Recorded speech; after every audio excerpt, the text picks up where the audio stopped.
हमारी daily life में अक्सर तीन जो टर्म्स हैं वो अक्सर यूज होते हैं, जिन्हें कि हम क्या कहते हैं, आर्टिकल कहते हैं। और वो तीन टर्म होते हैं कौन से? A and the.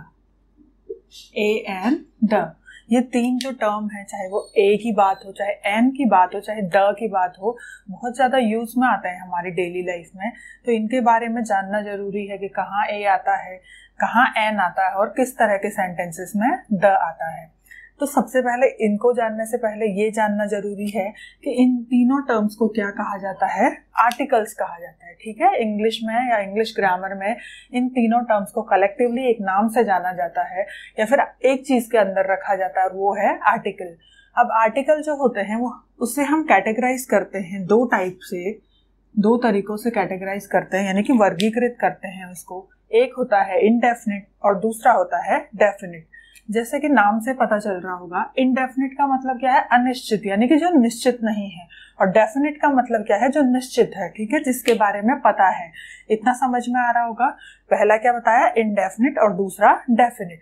यही तीन है, इनमें से कुछ इनडेफिनिट होगा या फिर कोई डेफिनिट होगा। तो इनडेफिनिट वाले जो आर्टिकल होते हैं वो होते हैं हमारे ए एंड एन। और डेफिनिट की बात करें तो क्या होते हैं? डेफिनिट वाला जो आर्टिकल होता है वो बच जाता है सिर्फ एक, और वो है क्या? द। तो हमने क्या देखा? ए एन और द क्या होते हैं? आर्टिकल होते हैं। इनको दो कैटेगरीज में डिवाइड किया गया है, indefinite article and definite article. Indefinite article में आता है ए एन और डेफिनिट आर्टिकल में क्या आता है? द। ठीक है, इतना समझ में आ गया होगा। अब आर्टिकल क्यों यूज होते हैं या फिर कहाँ यूज होते हैं वो भी देखेंगे, और यहाँ पे यही समझेंगे। जैसे सपोज कीजिए एक सेंटेंस है, दिस इज मार्कर। ठीक है, और दूसरा सेंटेंस है, दिस इज अ मार्कर। यहाँ पे क्या है? आ लगाया गया है। आ यानी कि किसकी बात हो रही है? इनडेफिनिट आर्टिकल की बात हो रही है। अगर हम इन दोनों सेंटेंसेस को देखें तो हमारे हिसाब से क्या होना चाहिए? जो दिस इज अ मार्कर है वो क्या है? सही होना चाहिए। इसका मतलब दिस इज मार्कर ये गलत होगा। ये क्या होगा? गलत होगा, क्योंकि दिस इज मार्कर, यह मार्कर है, इस तरह से बता रहा है। दिस इज अ मार्कर, यह एक मार्कर है, तो ये सेंटेंस सही होना चाहिए। ठीक है, और ये सेंटेंस सही होता है दिस इज अ मार्कर, यानी कि किसका यूज हुआ? अगेन आर्टिकल का यूज हुआ। और कौन से आर्टिकल का? इनडेफिनिट आर्टिकल का यूज हुआ।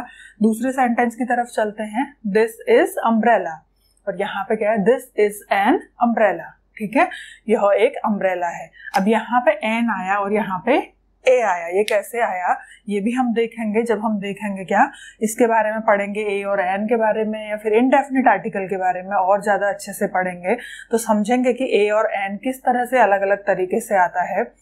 तो यहाँ पे क्या है? This is a marker, indefinite article का यूज है। दिस इज एन अम्ब्रेला, ये भी क्या है?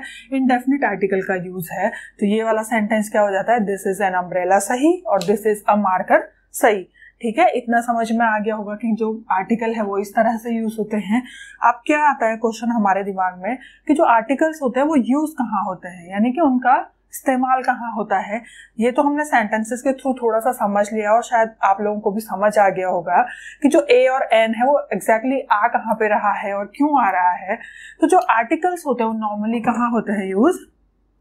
बिफोर नाउन, यानी कि नाउन से पहले यूज होते हैं। नाउन यानी कि हमने पढ़ा था नाउन के बारे में, प्लेलिस्ट में वीडियो है, आप देख सकते हैं। नाउन के बारे में काफी डिटेल में पढ़ाया हुआ है कि नाउन किससे बोलते हैं, नाउन से रिलेटेड जितनी भी सारी चीजें हैं वो सब आप देख सकते हैं अगर देखना चाहते हैं। तो नाउन यानी कि जो संज्ञा होती है। ठीक है, नाउन का मतलब क्या है? जो संज्ञा है। वहां पे क्या होता है? संज्ञा से पहले। अब अगर हम इन सेंटेंसेस में देखें तो मार्कर क्या है? किसी एक चीज का नाम है, यानी कि संज्ञा है, the name of a person, place और थिंग। अम्ब्रेला भी क्या है? एक नाउन है, एक संज्ञा है। तो उससे पहले क्या आया है? आर्टिकल आया है। तो नाउन यानी कि आर्टिकल कहाँ आएगा? नाउन से पहले, नाउन से पहले आएगा आर्टिकल। जैसे एक सेंटेंस का एग्जाम्पल लेते हैं, यहाँ पे है शी इज ए या एन या द, कुछ भी, she is A and the excellent she is A and the excellent, यहाँ पे खत्म कर देते हैं इसको, ठीक है। तो एक सेंटेंस का एग्जाम्पल लिया हमने, क्योंकि हमने अभी तक क्या देखा है कि जो आर्टिकल्स है वो कहाँ आते हैं, नाउन से पहले आते हैं। तो यहाँ पे एक एग्जाम्पल है शी इज, अभी तक हम ए एन के बारे में देखा, द के बारे में भी देखेंगे, ए एन के बारे में और अच्छे से समझेंगे। She is A/N/the excellent. अब यहाँ पे अगर हम चूज करना चाहें या फिर हम सोचें कि क्या आएगा यहाँ पे आर्टिकल, चाहे ए आएगा, एन आएगा या द आएगा, किसके साथ ये सेंटेंस अप्रोप्रिएट हो सकता है और ग्रामेटिकली करेक्ट हो सकता है। तो अगर आप देखेंगे तो शी इज अ एक्सीलेंट, यानी कि इस सेंटेंस का कोई सेंस नहीं बन रहा है, ये कहीं ना कहीं पे अधूरा लग रहा है। शी इज एन एक्सीलेंट, फिर से कोई सेंस नहीं बन रहा है। शी इज द एक्सीलेंट, यानी कि ये जो एक्सीलेंट है ये यहाँ पे क्या नहीं है, ये नाउन तो नहीं है। अगर ये नाउन होता यानी कि यहाँ पे एक्सीलेंट की जगह अगर क्या होता, एक्सीलेंट की जगह अगर क्या होता स्टूडेंट, तो तब यहाँ पे इनमें से कोई एक आर्टिकल आ सकता था। She is a student, she is जो भी आएगा, चाहे ए आएगा, चाहे एन आएगा, चाहे द आएगा, उसके बारे में हम पढ़ेंगे। तो एक आ सकता था क्योंकि स्टूडेंट क्या है, नाउन है। स्टूडेंट क्या है, नाउन है। लेकिन क्यों नहीं आया, क्योंकि एक्सीलेंट क्या है, नाउन नहीं है। एक्सीलेंट तो कोई नाउन नहीं है, किसी एक चीज का नाम नहीं है, ना तो पर्सन का, ना प्लेस का, ना थिंग का। तो ये चीज ध्यान में रखनी है कि जो आर्टिकल्स होंगे वो कहाँ आएंगे, नाउन से पहले आएंगे। इसके अलावा अगर सेंटेंस में एडजेक्टिव भी है तो पहले एडजेक्टिव आएगा, फिर उसके बाद नाउन आता है।